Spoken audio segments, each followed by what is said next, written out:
রাতের বুকে হঠাৎ বজ্রপাতের মতো বিস্ফোরণ, মুহূর্তেই আলো ধোঁয়ায় ঢেকে যায় শহর, কেঁপে ওঠে ভবন, থমকে যায় জীবন। কিয়েভের আকাশ ছিন্ন ভিন্ন করে ছুটে আসে অদৃশ্য মৃত্যু।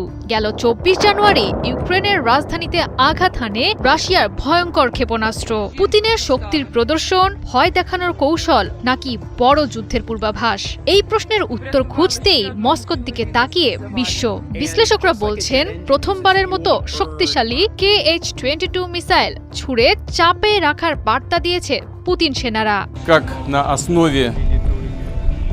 ওই হামলায় কিয়েভের লক্ষ্যবস্তুতে আঘাত হানে মোট ১২টি ক্ষেপণাস্ত্র।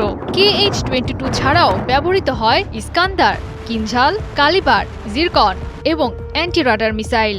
একের পর এক আঘাতে চাপে পড়ে ইউক্রেনের বিমান প্রতিরক্ষা ব্যবস্থা।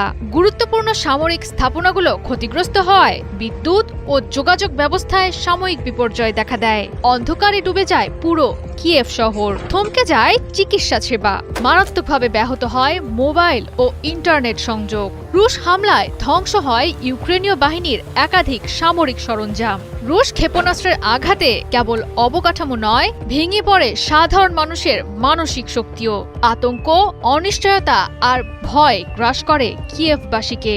একই সঙ্গে প্রেসিডেন্ট ভ্লাদিমির জেলেনস্কির প্রশাসন ও সেনাবাহিনীর ওপর দ্রুত প্রতিরক্ষামূলক ব্যবস্থা নেয়ার চাপ তৈরি হয়।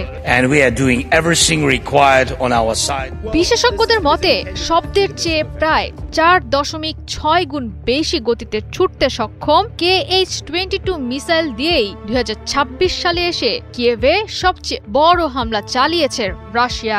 আচমকা আঘাত হেনে ইউক্রেনের ওপর কৌশলগত ও মানসিক চাপ বাড়ানোই ছিল মস্কোর মূল লক্ষ্য। কিয়েভের সামনে নিজেদের আধিপত্য প্রদর্শনের একটি উপায় হিসেবেই এই মিসাইলকে বেছে নেয় রাশিয়া। রুশ সেনাবাহিনী জানে, প্রায় হাইপারসনিক গতিতে উঠতে সক্ষম এই মিসাইল ধ্বংস করা অত্যন্ত কঠিন।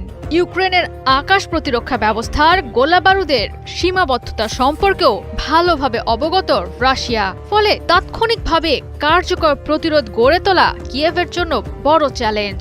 আকারে বড় হওয়ায় গুরুত্বপূর্ণ লক্ষ্যবস্তুতে আঘাত আনার জন্য KH-22 মিসাইলকে উপযুক্ত মনে করছে রাশিয়া। বিশেষ করে সোভিয়েত যুগে তৈরি এসব মিসাইল এখনও রাশিয়ার অস্ত্রভাণ্ডারে বড় পরিসরে মজুত রয়েছে।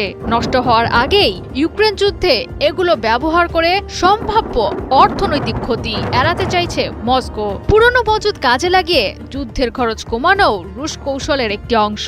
শক্তিশালী মিসাইল হামলার মাধ্যমে ইউক্রেনে বড় পরিসরের যুদ্ধের আশঙ্কা আরও উস্কে দিল রাশিয়া। যদিও পুরনো প্রযুক্তির হলেও এগুলো এখনো ভয়ঙ্করভাবে ধ্বংসাত্মক। তাই কিয়েভের আকাশে এখনো ভাসছে প্রশ্ন, এই হামলা কি আরো বড় সংঘাতের ইঙ্গিত, নাকি এটি কেবল শক্তি প্রদর্শনের আরেকটি অধ্যায়?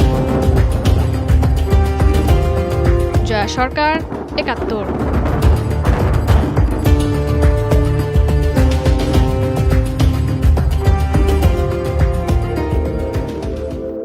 আপনারা দেখ